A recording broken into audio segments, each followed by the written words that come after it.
देव महादेव जी के चरणों प्रणाम करती हूँ, माँ भवानी के चरणों प्रणाम करती हूँ। मेरी प्रणाम को स्वीकार कीजिए, स्वीकार करते हैं महादेव।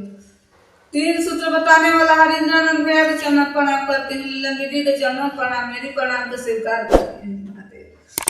गुरु भैया गुरु बहना के चरणों प्रणाम करते हैं, मेरी प्रणाम को स्वीकार करते हैं महादेव। हे गुरु, आप मेरे गुरु हैं, मैं आपका शिष्य हूँ, मुझसे शिष्य दया कीजिए, आप मेरी दया कीजिए, जब तक कौन करेगा महादेव दया कर। चर्चा में से आई शिवा गुरु स्वामी जी छे कले दुआ। चर्चा में से आई शिवा गुरु स्वामी जी छे कले दुआ। काई काई मंगलू धनिया हमारा खातिर आशीष।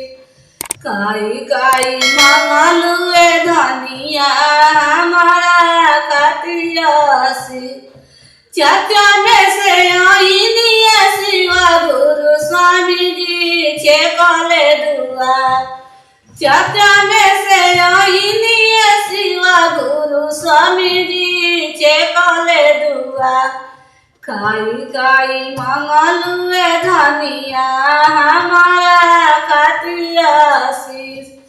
काई काई मंगलू धनिया हमारा खातिर आशीष। रौदा खातिर मंगनिए स्वामी जी रोजी रोजी दार। रौदा खातिर मंगनिए स्वामी जी रोजी रोजी दार। अपनाला मंगनिए स्वामी जी सोरा हो सिंगार। अपनाला मंगनिए स्वामी जी सोरा हो सिंगार।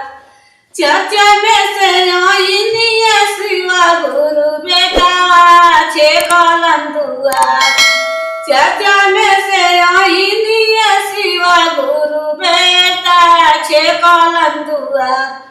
काई काई मंगलू मम्मी हमारा खातिर आशीष। काई काई मंगलू मम्मी हमारा खातिर आशीष।